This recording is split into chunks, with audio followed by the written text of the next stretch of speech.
ಎಲ್ಲರಿಗೂ ನಮಸ್ಕಾರ. Easy cook ಚಾನಲ್ಗೆ ಸ್ವಾಗತ. ಇವತ್ತು ನಾವು ಮಾಡುವ ರೆಸಿಪಿ ಉತ್ತರ ಕರ್ನಾಟಕ ಶೈಲಿಯ ಚುರುಮುರಿ ಸುಸ್ಲವನ್ನು ಯಾವ ರೀತಿ ಮಾಡೋದು ಅಂತ ನೋಡೋಣ ಬನ್ನಿ. ಮೊದಲಿಗೆ ಇಲ್ಲಿ ನಾನು 2 ಸೇರು ಆಗುವಷ್ಟು ಚುರುಮುರಿಯನ್ನು ಕ್ಲೀನ್ ಮಾಡಿ ತೆಗೆದುಕೊಂಡಿದ್ದೇನೆ. ಅದರಲ್ಲಿ ನೀರು ಸೇರಿಸಿ 1 ನಿಮಿಷ ನೀರಿನಲ್ಲಿ ನೆನೆಯಲು ಬಿಡೋಣ. ನೀರಿನಲ್ಲಿ ನೆಂದ ಬಳಿಕ ಅದನ್ನು ನೀರಿನ ಅಂಶ ಇಲ್ಲದ ಹಾಗೆ ಹಿಂಡಿಕೊಂಡು ಒಂದು ಪ್ಲೇಟ್ನಲ್ಲಿ ತೆಗೆದುಕೊಳ್ಳೋಣ.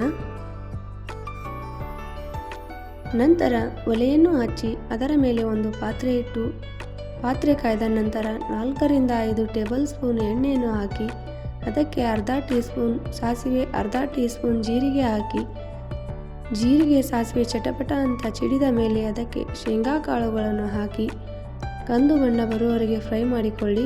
ನಂತರ 4 ರಿಂದ 5 ಹಸಿಮೆಣಸಿನಕಾಯಿಯನ್ನು ಅದಕ್ಕೆ ಕಟ್ ಮಾಡಿ ಸೇರಿಸಿ ಒಂದು ದೊಡ್ಡ ಗಾತ್ರದ ಈರುಳ್ಳಿಯನ್ನು ಸಹ ಅದಕ್ಕೆ ಕಟ್ ಮಾಡಿ ಸ್ವಲ್ಪ ಕರಿಬೇವು ಸೊಪ್ಪನ್ನು ಅದಕ್ಕೆ ಹಾಕಿ ಎಲ್ಲವನ್ನು ಹಸಿ ವಾಸನೆ ಹೋಗುವವರೆಗೆ ಚೆನ್ನಾಗಿ ಫ್ರೈ ಮಾಡಿಕೊಳ್ಳಿ. ನಮ್ಮ ಅಡಿಗೆ ನಿಮಗೆ ಇಷ್ಟವಾದರೆ ನಮ್ಮ ಚಾನಲನ್ನು ಸಬ್ಸ್ಕ್ರೈಬ್ ಮಾಡಿಕೊಳ್ಳಿ. ಹಾಗೆ ಒಂದು ದೊಡ್ಡ ಗಾತ್ರದ ಟೊಮ್ಯಾಟೊ ಹಣ್ಣನ್ನು ಸಹ ಕಟ್ ಮಾಡಿ ಇದಕ್ಕೆ ಸೇರಿಸುತ್ತಿದ್ದೇನೆ. ಎಲ್ಲವನ್ನು ಚೆನ್ನಾಗಿ ಫ್ರೈ ಮಾಡಿಕೊಳ್ಳೋಣ.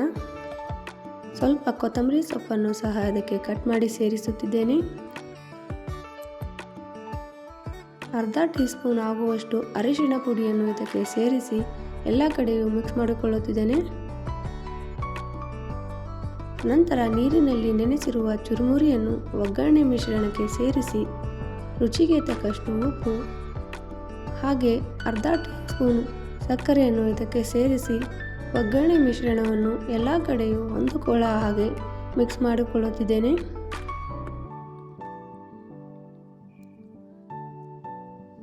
ನಾಲ್ಕರಿಂದ 5 ಟೇಬಲ್ ಸ್ಪೂನ್ ಆಗುವಷ್ಟು ಹುರಿಗಡಲೆ ಪುಡಿಯನ್ನು ಇದಕ್ಕೆ ಸೇರಿಸಿ ಎಲ್ಲ ಕಡೆಯೂ ಹೊಂದಿಕೊಳ್ಳುವ ಹಾಗೆ ಚೆನ್ನಾಗಿ ಮಿಕ್ಸ್ ಮಾಡಿಕೊಂಡು ಅರ್ಧ ಹೋಳು ಲಿಂಬೆಹಣ್ಣಿನ ರಸವನ್ನು ಸೇರಿಸಿ ಇದನ್ನು ಮಿಕ್ಸ್ ಮಾಡಿದರೆ ಉತ್ತರ ಕರ್ನಾಟಕ ಶೈಲಿಯ ಚುರುಮುರಿ ಸುಸ್ಲವನ್ನು ಸವಿಯಲು ಸಿದ್ಧವಾಗಿದೆ. ನೀವು ಒಂದು ಸಲ ಈ ರೀತಿ ಚುರುಮುರಿ ಸುಸ್ಲವನ್ನು ಮಾಡಿ ನೋಡಿ ಹೇಗಾಗಿದೆ ಅಂತ ತಿಳಿಸಿ. ನಮ್ಮ ಅಡಿಗೆ ನಿಮಗೆ ಇಷ್ಟವಾದರೆ ನಮ್ಮ ಚಾನಲನ್ನು ಸಬ್ಸ್ಕ್ರೈಬ್ ಮಾಡಿಕೊಳ್ಳಿ, ಲೈಕ್ ಮಾಡಿ, ಶೇರ್ ಮಾಡಿ. ಧನ್ಯವಾದಗಳು.